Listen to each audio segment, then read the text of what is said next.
Eh,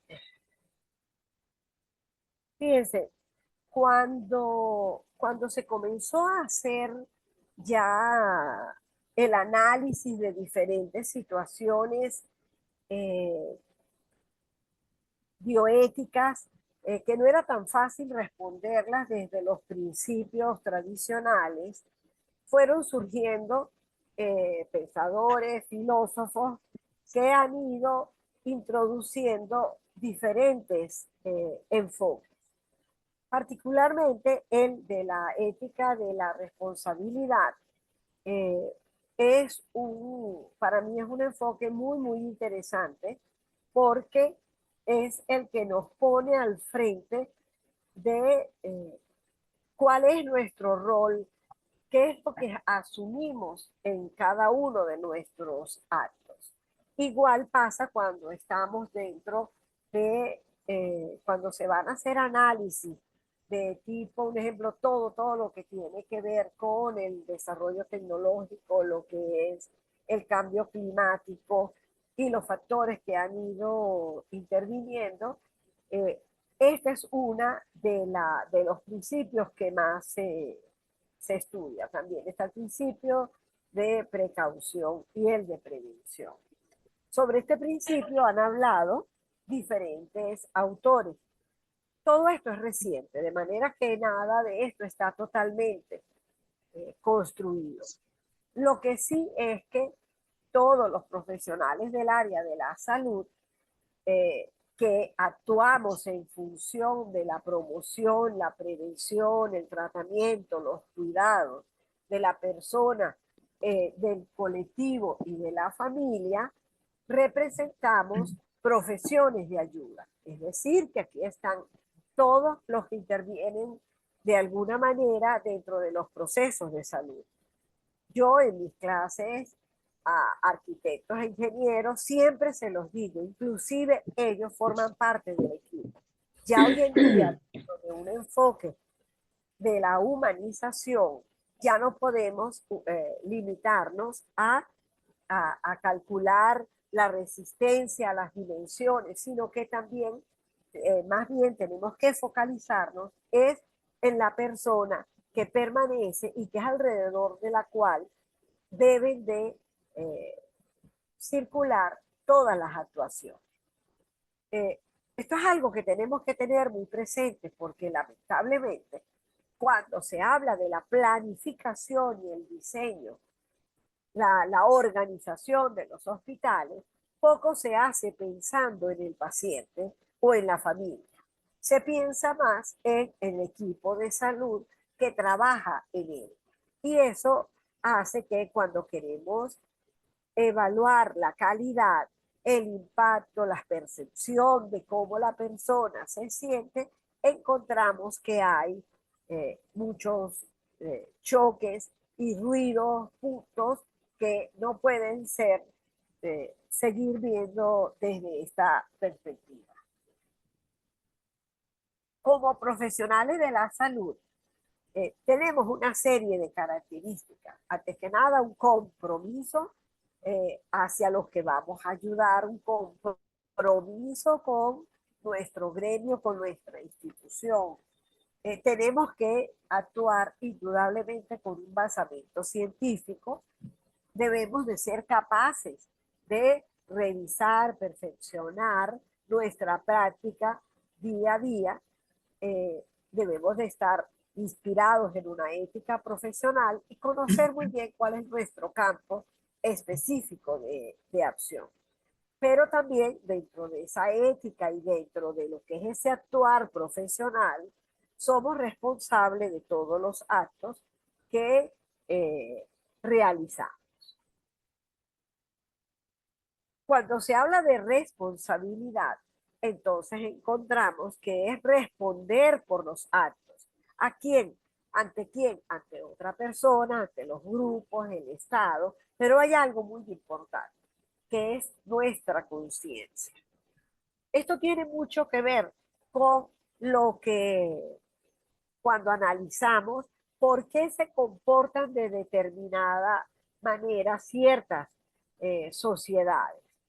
Entonces siempre los autores señala que no es que los alemanes sean más inteligentes que nosotros, simple y llanamente que ahí hay un mayor control, hay una certeza de que si usted actúa mal va a tener que responder por lo que está haciendo, que es quizás lo que encontramos como la gran debilidad en estas latitudes. Ahora, para hablar de responsabilidad, indudablemente que tenemos que trabajar en libertad, porque yo para poder ser responsable de algo es porque he asumido conscientemente y de manera deliberada una actuación. Eh, También la responsabilidad corresponde al deber ser, al deber actuar.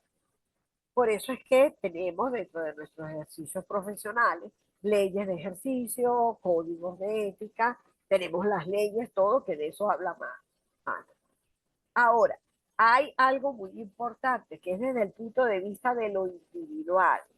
¿Cuál es mi actitud frente a la gente, frente a lo que yo hago?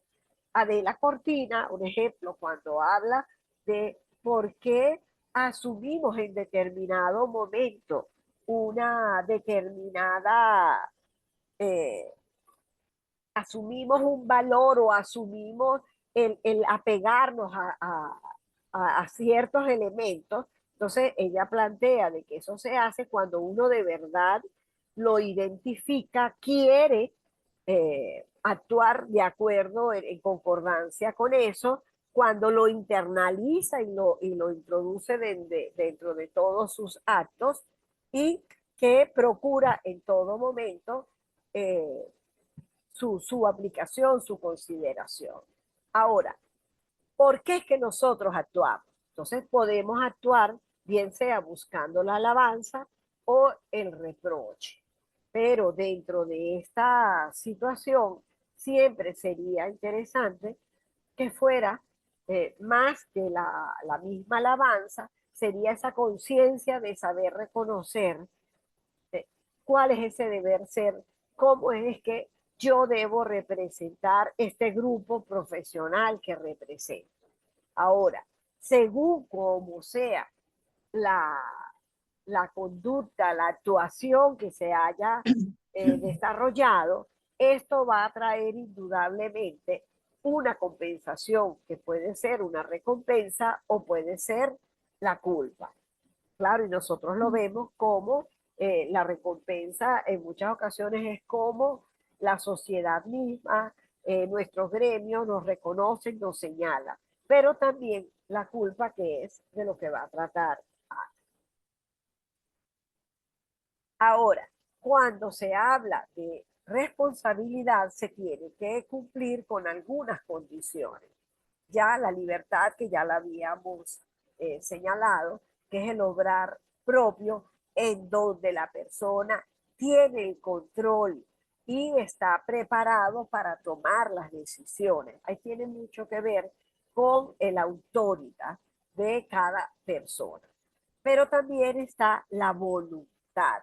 De verdad que es parte con lo que señala de la Cortina, de que yo tengo que estar dispuesto, tengo que asumirlo como una pauta, una guía en la actuación.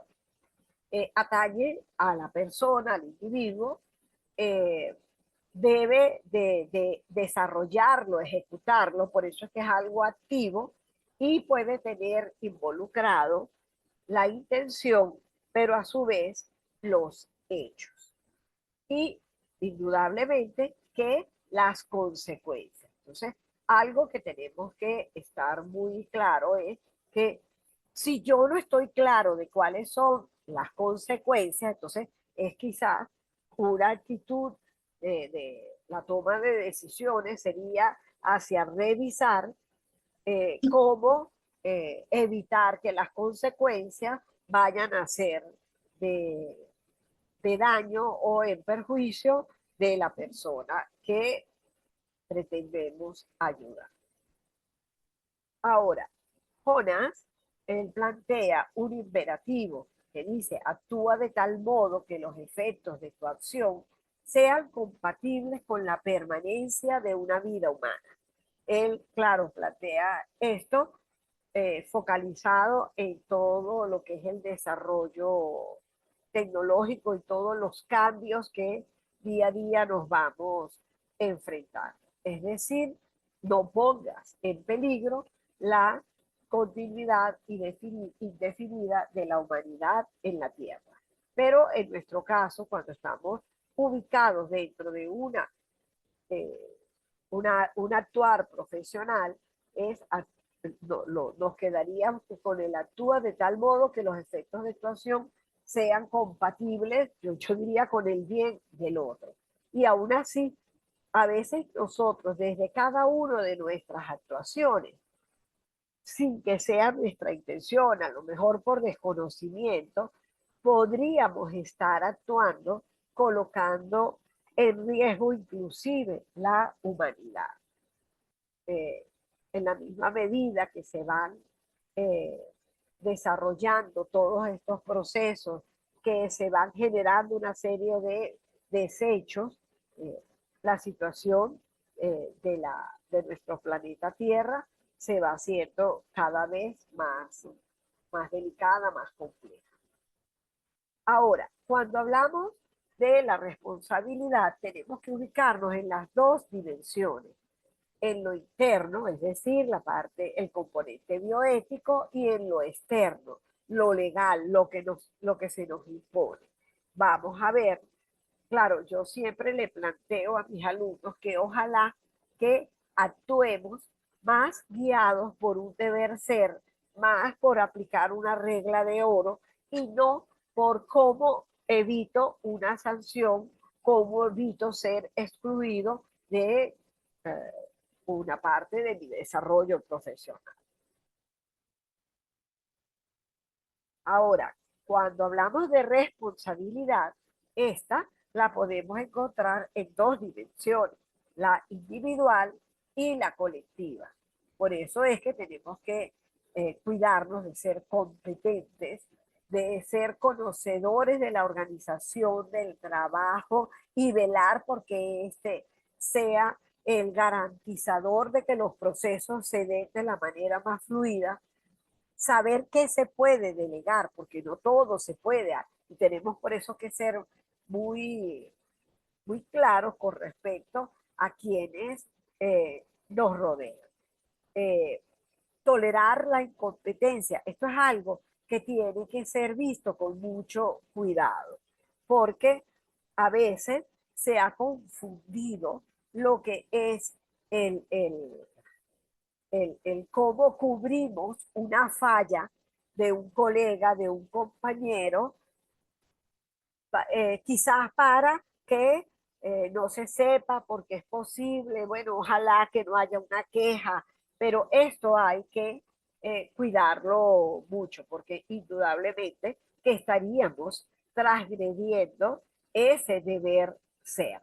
Para eso, si yo conozco la organización, si sé hasta dónde puedo delegar, entonces simplemente, en caso de tomar una decisión, tengo que tener garantías que esa delegación o ese acto va a ser realizado por alguien con las competencias necesarias. Y en todo momento cuidarnos de la calidad del servicio. Esto es quizás una de las situaciones más dramáticas en nuestro sistema de salud actual. Eh, Existen parámetros para poder hablar de la calidad. Entonces, y esto va a tener inclusive un impacto sobre elementos como la justicia sanitaria, que lamentablemente, al no considerarse, a veces poco hacemos por hacer más llevadero una situación ya de crisis que pueda tener una persona o cómo impacta a la familia o a la comunidad.